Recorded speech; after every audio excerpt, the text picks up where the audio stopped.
입니다. 인사합시다. 또 한 주간도 승리합시다. 지난 한 주간의 뉴스는 여러분이 더 잘 알 것 같고 해서 지지난주에부터 본문으로 들어가서 왜 예수를 믿어야 합니까? 또 지난주에는 제가 밴드에 못 올렸습니다. 예수는 누구신가?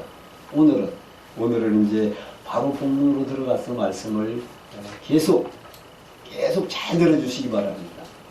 보편적으로 오랜 동안 신앙생활 하신 분은 뭐 다 알고 있는데, 근데 성경 퀴즈 한번 해보면 모를 거예요. 그래서 잘 보셔야 돼요. 이거를 12번, 3번, 4번까지 꼭 잘 들으세요. 시간이 들어도 9월, 10월까지도 계속 준비해서 기초. 사실 교회에 나와서 집사 직분을 받기까지 기초 훈련이 사실 있어야 돼요. 물론 말씀도 있지만 교회 행정에 관한 것을 또 알아야 됩니다. 집사는 뭐고, 권차는 왜 주고, 안수집사는 뭐, 권사는 뭐고, 장로는 뭔가를, 왜 교회는 이렇게 세우는가를, 그것도 행정적인 면도 여러분 시간 날 때 한번 알려드리고 하는데, 오늘은 이 강의입니다. 예수는 왜 죽으셨나? 예수는 왜 죽으셨나? 그래서 지난주에 말씀드린 것처럼 죄란 하나님의 말씀을 거역한 것이 죄요. 거역함으로 하나님을 떠난 것이 죄다. 다시 말해서 예수님은 이렇게 했어요. 아버지가 보낸 독자를 믿지 않는 것이 죄다. 할렐루야. 그래서 여러분, 유대인들은 날마다 성경을 상고해야 하네요. 하는데 뭐가 보이지 않아? 예수가 보이지 않아. 그들은 율법을 달달 외우지만 예수가 보이지.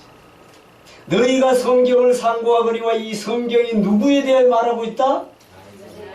내게, 예수에 대해, 내게 대하여 말하고 있다. 그게 요한복음 5장 39절에서 말하고 있어요. 그 요한복음에서 이야기하고 있다는 것이 중요합니다. 그렇다면 죄가 무엇인가를 한번 보겠습니다.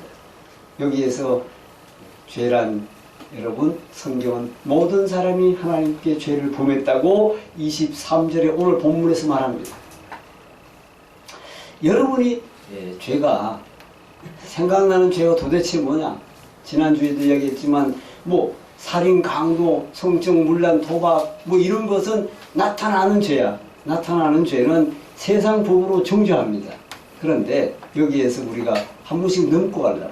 아래에서 여러분이 죄는 어떤 것들이 있다고 생각하는지 한번 보세요.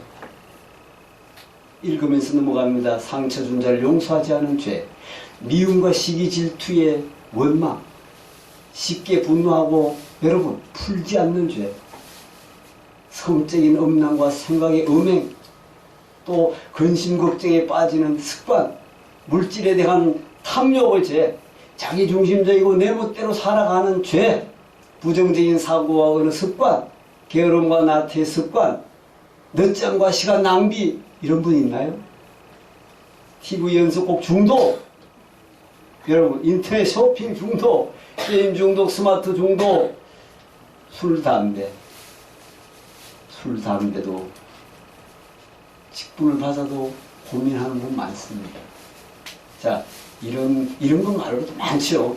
예수님께서는 말씀하시기를 죄를 범하는 자마다 다 누구의 죄다? 누구의 종이다? 죄의 종입니다. 죄를 짓는 자마다 다 죄의 종입니다. 다 알고 있어요. 그럼 죄가 보이냐? 이게 안 보입니다. 아까 전에 이야기한 살인, 토막 이런 건 보이지만 마음으로 지고 있는 죄는 여러분 보이지 않아. 그런데 하나님도 보이지 않아. 그 하나님 보이지 않는 분이 우리의 마음을 보고 계신 줄로 믿습니다. 그래서 여러분 위에서 열거한 내용 중에 여러분 걸리지 않는 게 있는지 없으면 너무 좋은 점이죠. 특히 또 여러분 남자 성도들은 믿음으로 열심히 살려고 하면 직장에서도 많은 경험을 했어요. 저는. 예수 믿는 사람이래. 그러면 뭐 회식 자리인데 술을 더 먹여. 그 세상의 이치입니다. 왜 한 잔쯤은 괜찮아. 한 잔이 어떻게 돼? 답 안 할 거예요.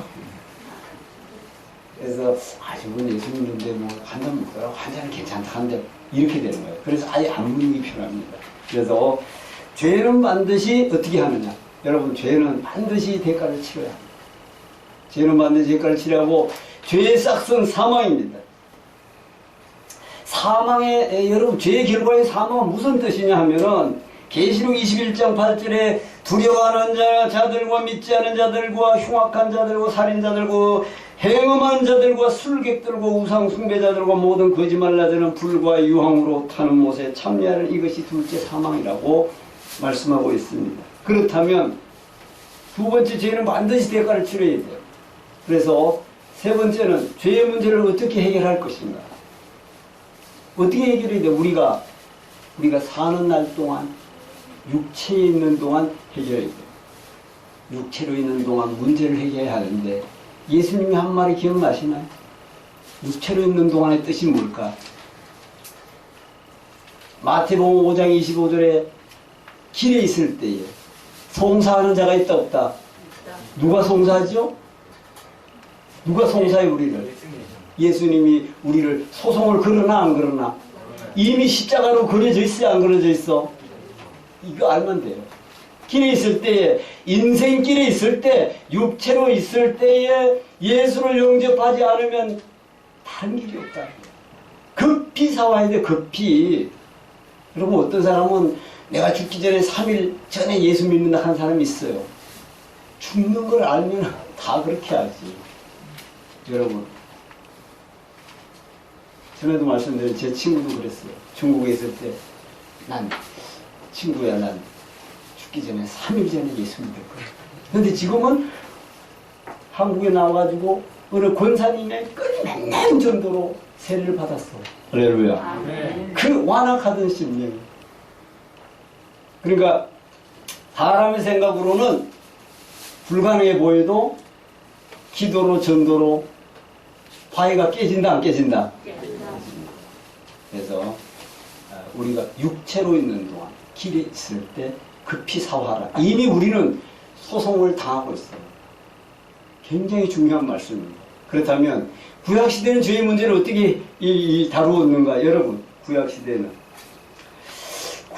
어떻게 해요? 구약시대는 사람이 죄를 지으면 흠없는 어린 양을 제사장이 가져갑니다. 왜 흠없는 어린 양이 뭐죠? 흠없는 어린 양. 네, 이 점을 수없이 성경에 있는데 흠없는 어린 양이 뭐냐?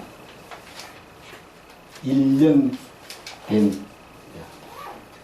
그러니까 짐승들도 정확히 보면 교미를 해야 하네요. 교미하기 전에 1년 된 순수한 양을 말합니다. 물론 뭐 잘못생기고 이런 것보다 그 흠없는 양을 준비할 때 내 마음이 흠없는 양이 돼야 한대. 그걸 말하는 거예요. 제사장이 가져가고 그 죄인이 제사에 지켜보는 가운데 두 손으로 양을 붙잡고 제단 앞에 자기의 죄를 고백합니다. 그리하고 그 사람의 죄가 그 어린 양에 넘어갑니다. 한 주간도 하나님 저는 죄를 졌습니다. 그리고 그때 제사장은 죄를 범한 사람에게 칼을 주고 죄를 고백한 죄인은 그 자리에서 양을 잡아 피를 흘리게 합니다. 피를 흘려야 돼. 그 예수님이 피 흘린 이유를 알겠죠? 피 흘림이 없이는 죄사함이 없느니라. 이게 원리입니다. 죄의 결과는 어린 양이 대신 죽는다는 것입니다. 예, 제사장은 그 사람의 죄를 용서하기 위해서 그 양의 피를 어디에다 뿌려? 제단 위에 뿌리고 어린 양의 피가 죄를 대속하기 때문에 그 부분이 여러분 여기에 나와 있습니다. 자, 구약시대는 반드시 어린 양이 피를 흘리고 구약시대의 대속의 제물 어린 양은 신약시대의 누구를 말하죠? 그거는 뭐 무조건 알겠죠?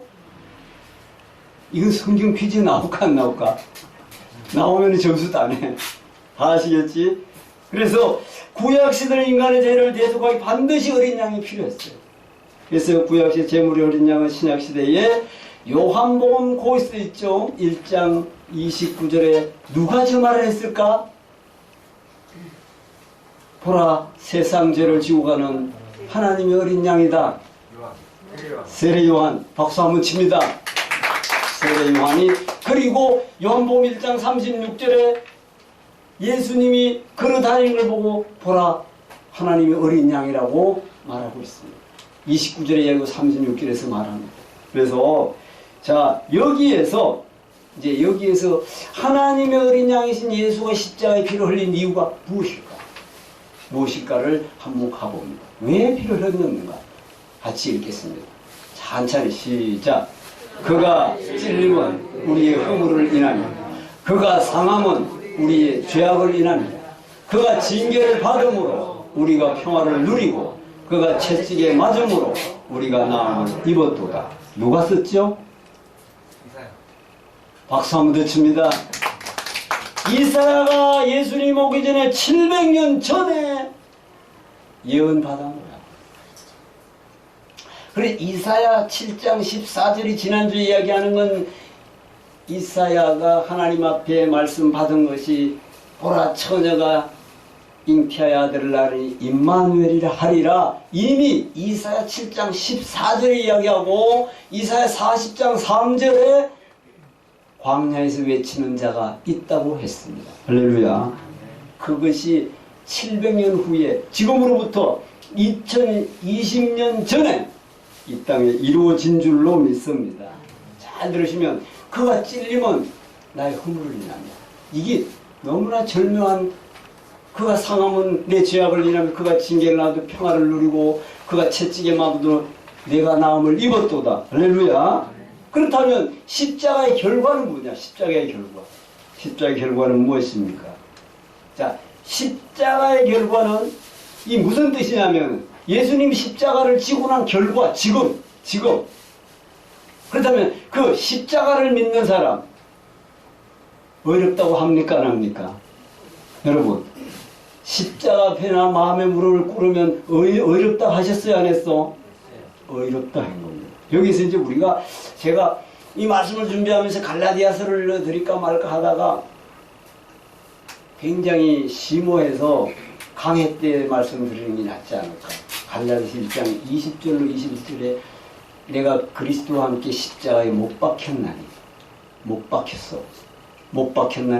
이제는 내가 사는 것이 아니라 내 안에 누가 살아간다? 그리스도가